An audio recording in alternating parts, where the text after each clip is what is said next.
Usai melakukan perhitungan suara di tingkat kecamatan, Komisi Pemilihan Umum Kota Mataram hari ini menggelar rapat pleno terbuka perhitungan suara Pilkada 2020 tingkat kota.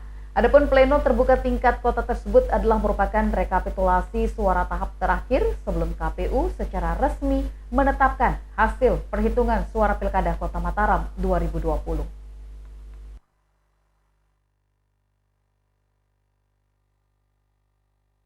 Usai melakukan perhitungan suara di tingkat kecamatan, KPU Kota Mataram hari ini menggelar rapat pleno terbuka perhitungan suara Pilkada 2020 di tingkat kota. Selain diikuti penyelenggara pemilu, rapat pleno terbuka rekapitulasi suara tingkat kota yang digelar di Hotel Grand Legi ini juga turut dihadiri oleh sejumlah pejabat terkait serta perwakilan saksi masing-masing paslon.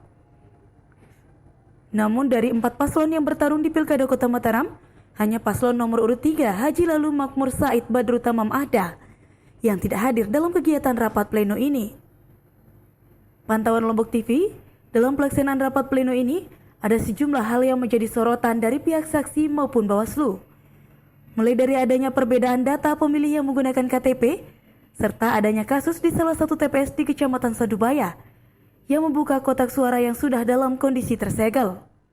Terkait kasus tersebut, Bawaslu menyebut pembukaan kotak suara dalam kondisi tersegel merupakan tindak pidana. Namun, apakah kasus tersebut berujung pada dilakukannya pemungutan suara ulang? Bawaslu memastikan tidak ada pemungutan suara ulang, karena kasus tersebut terungkap setelah 3 hari pemungutan suara. Memang ada yang beberapa mempersoalkan soal tadi ada kotak suara yang dibuka oleh BPS, tapi itu kan mekanismenya jika itu dibuka kan menjadi dugaan tidak pidana itu diproses di Gakumdu. Sampai ada yang bilang kenapa misalnya tidak PSU. PSU itu bisa terlaksana apabila kejadian itu diketahui 2 hari ya sebelum 2 hari setelah hari pemungutan. Kan Rebo kan, maka terakhir kan Jumat. Nah, ternyata ini waktu pleno di kecamatan itu ketahuannya itu pada hari Sabtu. PSU tidak. Tapi tidak ada PSU ya? Tidak ada PSU di kota.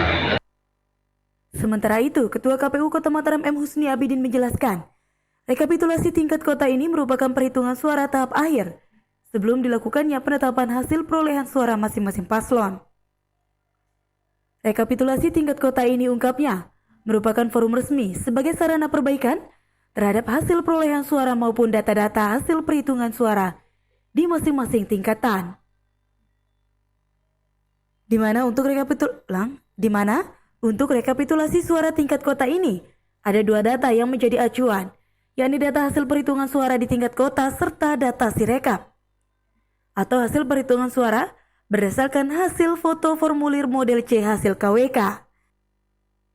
Forum rekapitulasi, forum rapat pleno inilah forum perubahan dan perbaikan terkait dengan data-data termasuk hasil kalau misalnya ada perbaikan. Tetapi inilah forum resmi untuk melakukan perbaikan terkait dengan perolehan hasil dan data-data yang ada di masing-masing tingkatan di kecamatan, dan untuk selanjutnya di KPU Kota Mataram kita selesaikan perbaikan di sini. Ini selesai berdasarkan yang dari Sirekap atau yang manual yang gitu? Dua-duanya kita gunakan. Jadi baik Sirekap tetap jalan, manualnya juga tetap jalan. Karena Sirekap hari ini sudah bagus, normal, dan kita mudah-mudahan berharap Sirekap juga tetap berjalan dengan baik sampai selesai tuntas proses Sirekap di tingkat Kota Mataram. Irham Rosidi, Lombok TV Mataram.